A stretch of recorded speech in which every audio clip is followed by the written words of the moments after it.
Olá, pessoal. Bom dia a todos.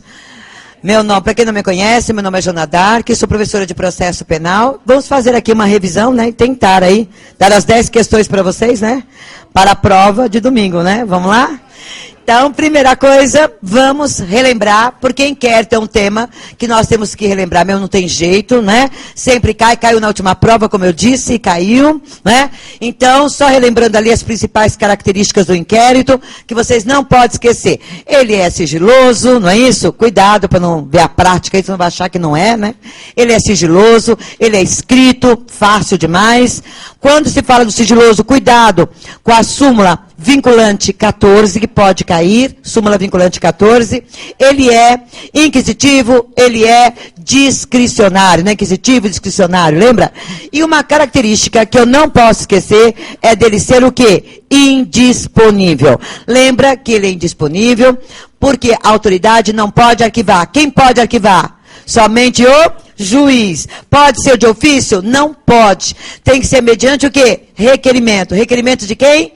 Do MP. Não é isso? Agora, se o juiz, de ofício, ele determinar o arquivamento, cabe o quê? Recurso. Qual é o recurso? Correição parcial. Cuidado com a correição parcial que não caiu ainda. Se o delegado deixar de instaurar o inquérito, claro, que aí sim caberá recurso, mas é recurso o quê? Inominado, não tem nome. Para quem é esse recurso inominado? Para o chefe da polícia. Quem é o chefe da polícia? O secretário de segurança, o quê? Pública. Isso no âmbito o quê? Estadual. Porque se for no âmbito federal, será então para o ministro da Justiça. Então, no inquérito, não esqueça do prazo, tem prazo. Qual é o prazo para terminar o inquérito? Lembra? No CPP, é o horário que o funcionário entra no serviço. Que horas que ele entra? 10h30, né? Então, 10 preso, 30 o quê? Solto. Cuidado com a lei de drogas. Na lei de drogas tem um prazo diferenciado. Qual é o prazo diferenciado? Preso, 30 dias. Solto, 90 dias. Esses dois prazos podem ser o quê? Duplicados. Então, na lei de drogas. Contra a economia popular, qual é o prazo? Prazo de 10 dias. Solto ou preso, tanto faz. Solto ou preso, 10 dias. Contra a economia popular. Crimes de competência da Justiça Federal, 15 dias. Prorrogáveis por mais 15 dias, tudo bem? Então, esse é o prazo. Cuidado com a identificação criminal. O que é a identificação criminal hoje? É o processo o quê? Datiloscópico, não é isso? Hoje, o identificado, civilmente, não está obrigado à identificação o quê? Criminal. Quem tem um RG, apresentar aquele RG, tem que se identificar? Claro que não. Mas cuidado com a lei 12.037 de 2009. Dá uma lidinha. Essa lei 12.037 de 2009, ela traz aquelas situações onde ele estará obrigado o quê? A fazer a identificação, né? Por exemplo, né? Ele tem vários nomes, várias qualificações, a distância temporal do RG, né? Tudo isso vai fazer com que ele se identifique o quê? Criminalmente. Tudo bem? Outro tema no inquérito que vocês não podem esquecer, reprodução simulada. O que é a reprodução simulada? É a reconstituição do crime. Hoje ele é obrigado a participar da reconstituição do crime? Não, ninguém é obrigado a fazer o quê? Prova contra si mesmo. Lembrando que nós temos um princípio, não é? Que pode perguntar para vocês, que é aquele princípio nemo tenetur se detegere. Lembra disso? Tá aí, né? Escrito aí já para vocês. Cuidado, né? Lembra do peixinho, dá tudo certo, né? Nemo tenetur se detegere. Ninguém é obrigado a fazer prova contra si mesmo. Tudo bem? Lembrando também que tem uma peça que encerra o inquérito. Qual é a peça que encerra o inquérito? É o relatório. Fim do inquérito é encaminhado para quem? Para o juiz, certo? Agora, da decisão que arquivar o inquérito, vamos supor que o MP requeira o arquivamento. Se ele requerer o arquivamento e o juiz concordar com este arquivamento, tá certo? Cabe recurso? Não comporta recurso. Não tem, é uma decisão irrecorrível. Bom, mas tem toda a regra, tem uma exceção. Nos crimes contra a economia popular, cabe recurso sim, e o recurso é de ofício. Então, lembra, crimes contra a economia popular, da decisão que arquiva, cabe recurso. E o recurso é de ofício. Tudo bem? Então, agora, se o juiz discordar com o arquivamento, vai para o procurador-geral e ele tomará as devidas providências de acordo com o artigo 28 do CPP. Tudo bem? Lembrando também que nós não podemos esquecer da ação penal. Lembra da ação penal? Não esqueçam que a ação penal tem princípios e pode perfeitamente cair os princípios. Quais os princípios? Depende. Ação penal pública. Quais são os princípios que vocês não podem esquecer? Alguns fáceis, né?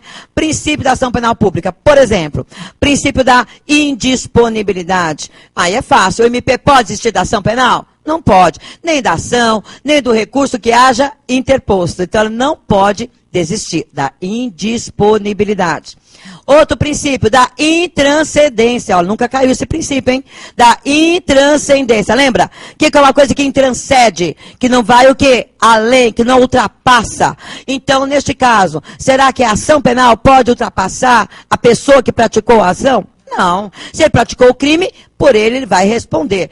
No processo penal, não há responsabilidade o quê? Não é? Subjetiva. Não existe, né? Então, neste caso, quem pratica o crime deve por ele o quê? Responder. Tudo bem? Então, princípio da intranscendência, princípio da indisponibilidade, não é? Princípio da obrigatoriedade. O MP está obrigado a oferecer o quê? A denúncia. É obrigado, desde que o fato seja típico e antijurídico. Aí sim. Outro princípio que vocês não podem esquecer, que é o princípio da oficialidade. Cabe privativamente ao MP oferecer o quê? A denúncia. Então, o princípio da oficialidade. Então, esses 4 princípios mais importantes que nós temos quando nós falamos do princípio dos princípios da ação penal pública. Da ação penal privada, diferentemente da ação penal privada, nós temos outros princípios. Quais são? Oportunidade. Que é uma coisa oportuna? É só lembrar. Oportunidade.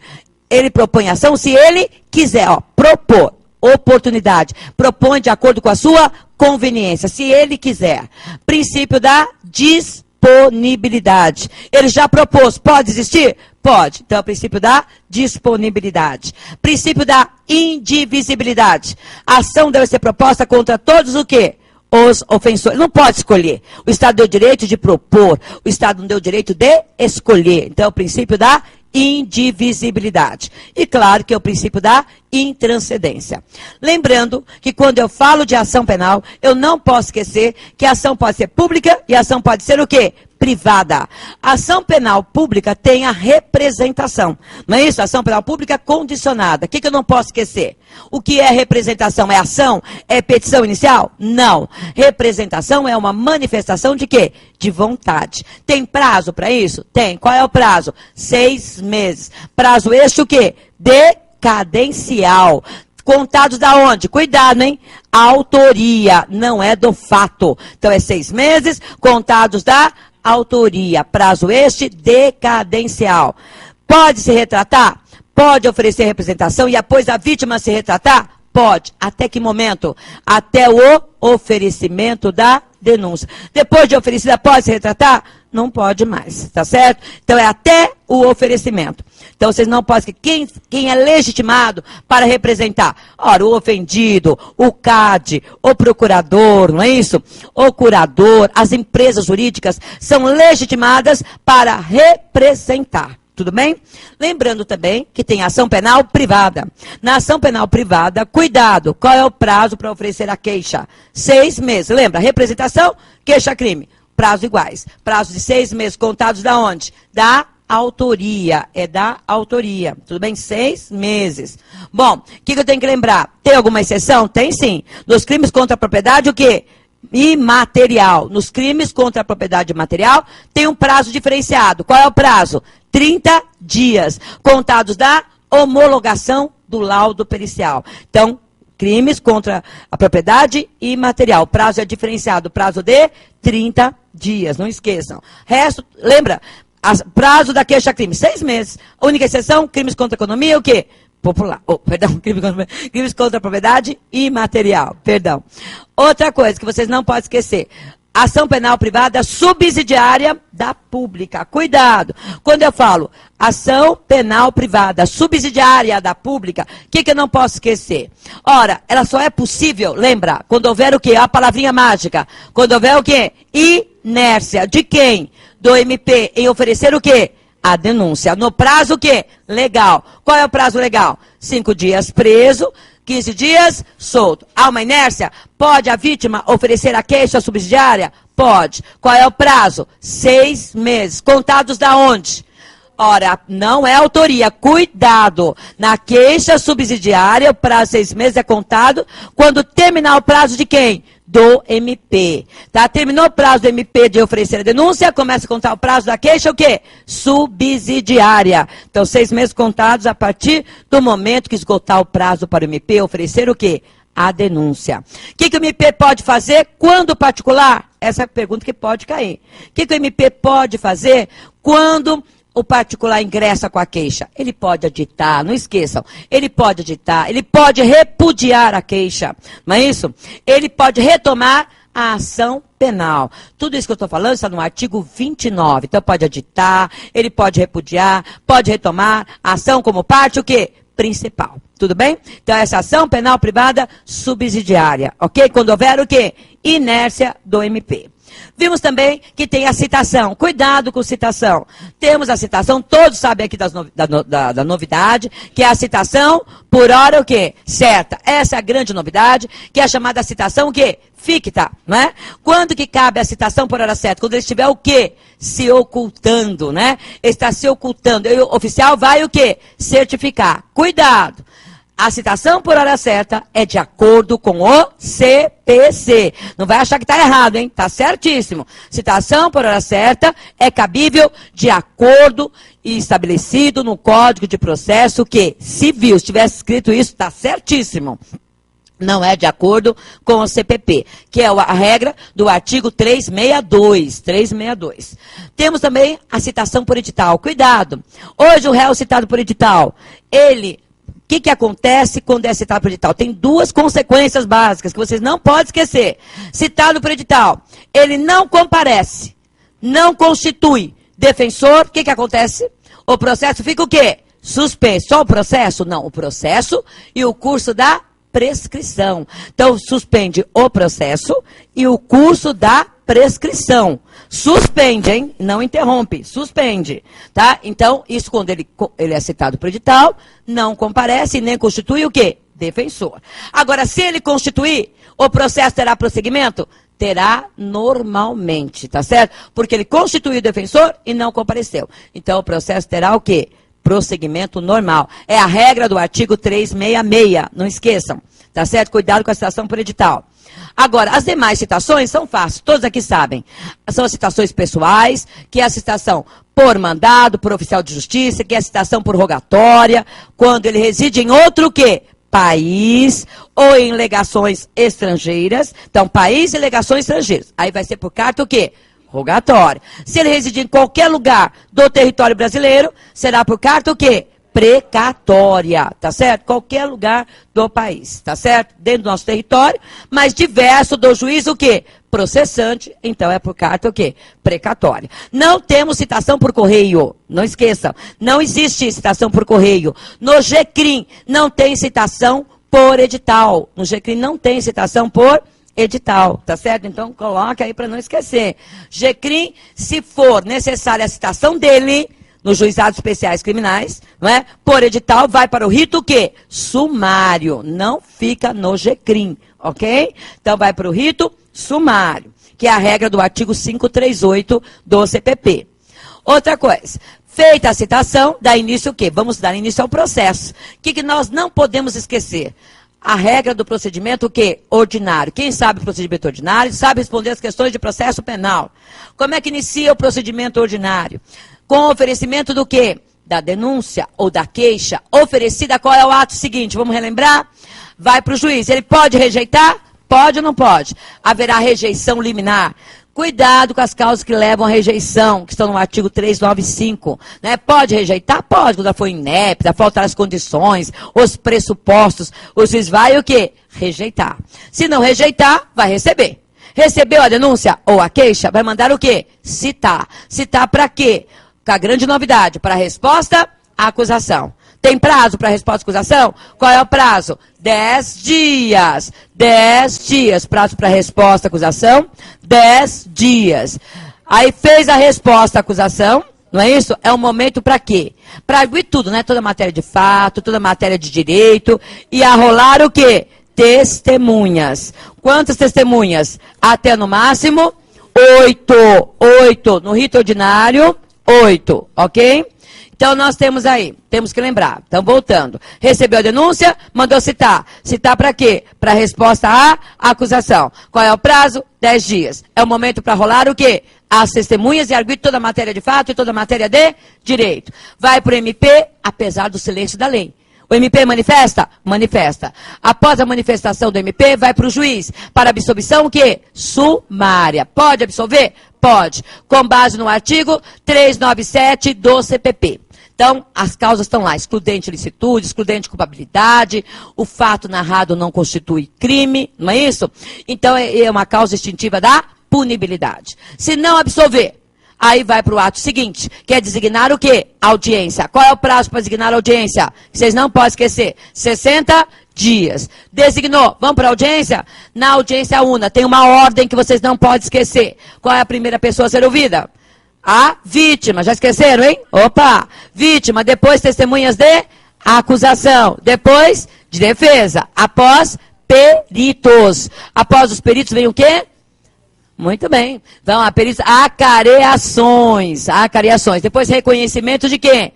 De pessoas e coisas. Qual é o último ato na audiência? É o interrogatório do acusado. Tudo bem? Então, essa ordem vocês têm que saber. Tem que saber essa ordem. Vítima, testemunha de acusação, testemunha de defesa, peritos. Após os peritos, vem o quê? Aí lembra, peritos, acareações, reconhecimento das pessoas e coisas. E por último é o quê? O interrogatório. Após o interrogatório do réu, pode haver ou não o pedido de diligências. Não esqueçam. Se houver o pedido de diligências, aí tem que ver se o juiz defere ou indefere. Se o juiz indeferir, lembra bem, se o juiz indeferir ou pedir diligências, aí sim, vai para o ato seguinte, que são alegações finais, o quê? Orais. Qual é o prazo? 20 minutos, prorrogáveis por mais 10. Primeiro o MP, depois a defesa, depois vem o quê? A sentença. Tudo bem? Agora, se porventura o pedido for o quê? Deferido, encerra a audiência. Acaba com a audiência, encerra, vai realizar a diligência, aí depois intima as partes para apresentação da peça por escrito. Como é que ela é chamada? Memoriais. Tem prazo para memoriais? Tem. Qual é o prazo? 5 dias. Depois o juiz profere a sentença em 10 dias. Então, memoriais só haverá no rito ordinário, se houver o quê? Um pedido de diligência e ele for o quê? Deferido. Mas cuidado, o legislador já pensou também, né? Previu também duas outras possibilidades. Quando, então, são cabíveis os memoriais? 3 hipóteses. Diligências, o quê? Deferidas. Quando houver um número excessivo de quê? De acusados. Então, um número excessivo de acusados, então, faz por memoriais. Ou quando o caso for de alto, o quê? Complexidade. Então, complexidade, número excessivo de acusados. E quando, é claro, né, houver um pedido de diligência e for o quê? Deferido. Para não errar, sem o rito ordinário, sem o sumário. Só preciso aprender as diferenças para o rito sumário. Quais são as diferenças para o rito sumário? Rol de testemunhas. Quantas?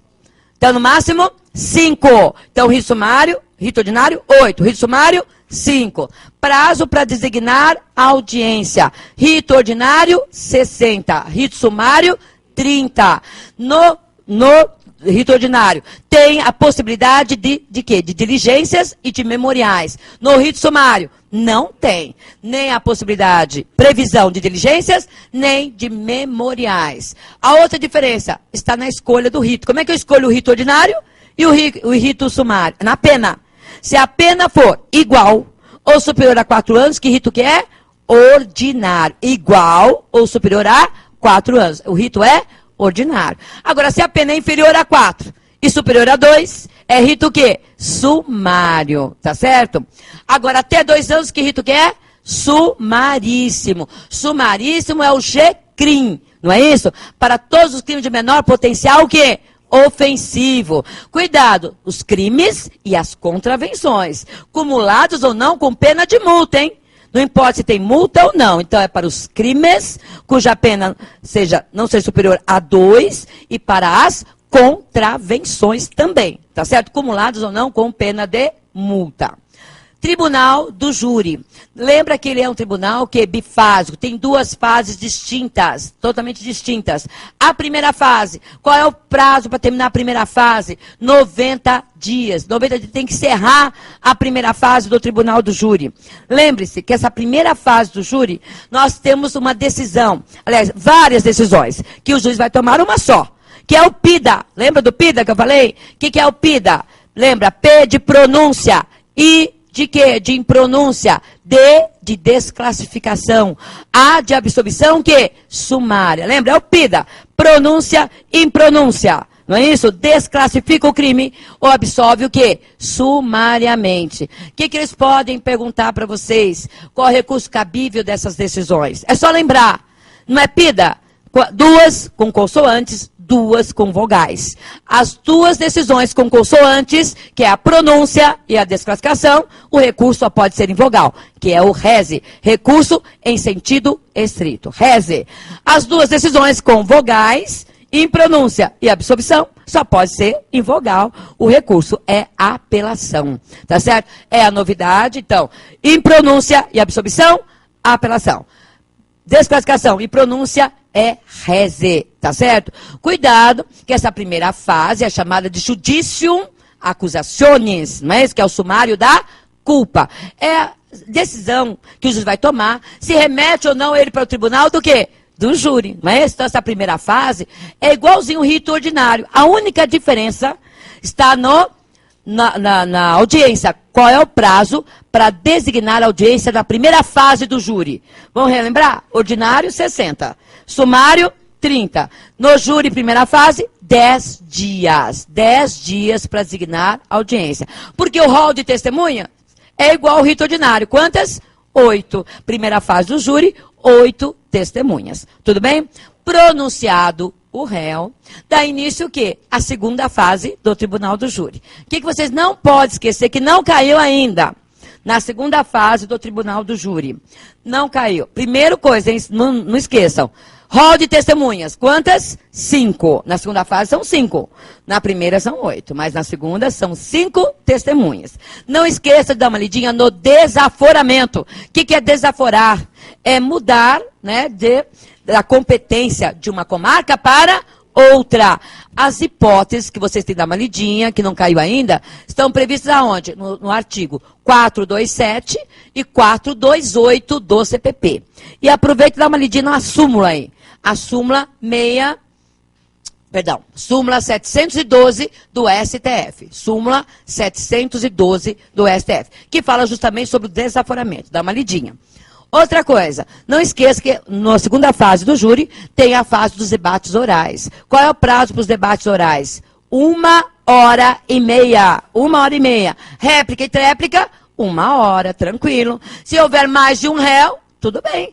Aumenta seu prazo de 1 hora, tá certo? Cuidado, sob pena de nulidade no júri. Não esqueça uma lidinha nos artigos. Marca aí, 483, 478. Por que do 478? 483 é dos quesitos, tem que dar uma lidinha. 483. O 478 é que traz as nulidades no julgamento. O que acarreta nulidade na segunda fase do Tribunal do Júri? Acarreta nulidade, por exemplo, você mencionar, o MP ou a defesa, mencionar sobre o uso de algemas. Não pode falar sobre o uso de algemas. Não pode falar sobre o silêncio do acusado. Não pode falar sobre o seu interrogatório. Sobre a decisão de pronúncia. Isso não pode falar no júri. Se falar, acarreta o quê? Nulidade. É o artigo 478. Tá certo? Lembrando também que o serviço do júri é obrigatório. Serão convocados 25 jurados e no dia do julgamento deverão estar presentes pelo menos quantos? Pelo menos 15. Para formar o conselho de sentença, 7 jurados. Se não comparecer, não formar o quórum mínimo de 15 jurados, se dá o que a doutrina chama de estouro de urnas. O que é o estouro de urna? Não comparecer no mínimo quanto? 15 jurados. Tem que comparecer no mínimo 15, ou então tem que formar pelo menos 15 jurados. Agora, cuidado com a pergunta, o que é exortação, né? Não é exorcismo no júri, não, hein? Exortação é o compromisso dos jurados, hein? Então tem um compromisso dos jurados. Muito bem. Um tema também que vocês não podem esquecer, que todos esses procedimentos que eu falei, rito ordinário, rito sumário, tribunal do júri, termina com o quê? Com uma sentença. E cuidado, com a mutatio libelli e emendatio libelli. A mutatio libelli e emendatio libelli, claro, caiu na segunda fase de penal agora, na prova de segunda fase de penal. Mas não falhou o exame até agora. Se na primeira, é na segunda. Na segunda já caiu. Na primeira não caiu. Agora vamos ver se cai para vocês. Não esqueça, é o artigo, marca aí. Artigos 383 e 384 do CPP. Então, uma coisa bem simples para vocês. Dá uma lidinha, mas eu vou dar uma explicação. Uma dica para vocês não errarem. Emendatio libelli. Olha o nome, ó. Emendatio. O que é isso? É emendar. Emenda do quê? Da inicial. Quando que ocorre a emendatio libelli? Ora, quando existe um erro na classificação do quê? Do fato criminoso. O MP narra um fato, mas classifica o quê? O fato erroneamente. Se ele classificar esse fato erroneamente, pode o juiz corrigir por ocasião da sentença? Pode. Porque o réu se defende do quê? Dos fatos. O réu não se defende do artigo de lei. Emendatio libelli, tá certo? O que está errado? É o fato criminoso? Não. O que está errado? É o artigo de lei. Então, o MP narrou direitinho o fato, porém, na hora de classificar, ele narra o crime de roubo. Aí chega no pedido, ele pede para o crime de ameaça. Ora, se ficar comprovado que o crime era de roubo, pode o juiz sentenciar pelo crime de roubo? Pode. Emendatio tem sentença. Pode haver a sentença? Pode. Porque o que é emendatio? Emendar a inicial. Que a inicial está o quê? Errada. É o artigo 383. Às vezes ele não sentencia na emendatio, porque na hora de classificar corretamente o crime de roubo ou outro crime, verifica que não era de sua competência. Então ele pode mandar para o juiz competente? Pode. Que é a regra do artigo 383, parágrafo 1º. Isso pode cair. Na emendatio pode mandar para o juiz competente? Pode. Na emendatio pode também ocorrer que o juiz tem que abrir vista para o MP aplicar o sursi processual? Pode. Então, na emendatio tem 3 possibilidades. O juiz sentencia, o juiz abre vista para o MP aplicar o sursi processual, ou ele remete para o juiz competente. Isso está tudo no artigo 383. Então, emendatio não muda o fato. Mutatio, olha o nome. Mutatio, mudança. Mudança do quê? Do fato criminoso. Muda o fato. O réu se defende do quê? Do fato ou do artigo de lei? Do fato. Então, se o fato for diverso, o fato for outro, o juiz pode sentenciar? Não pode. Na mutatio, nunca haverá o quê? Sentença. Se tivesse alternativa de sentença, já elimina.